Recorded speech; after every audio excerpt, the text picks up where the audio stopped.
Good evening to all. Today we are going to see about laser. Laser means light amplification by stimulated emission of radiation. There is some difference between ordinary light and laser light. Ordinary light deviate, but laser light can target at a single point because it is highly coherent. Actually, the principle of laser action is three steps: absorption, spontaneous emission, stimulated emission. Absorption means the ground level atoms absorbs the incident light and automatically it goes to the upward, it takes that upward transition. Then for emission there are two steps: spontaneous emission and stimulated emission.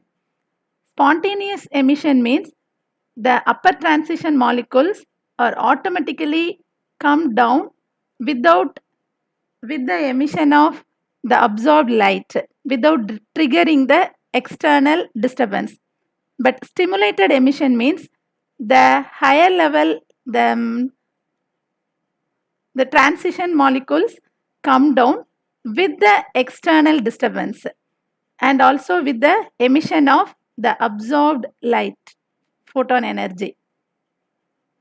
Then for the condition of laser action, population inversion is the most important condition to reach the laser action.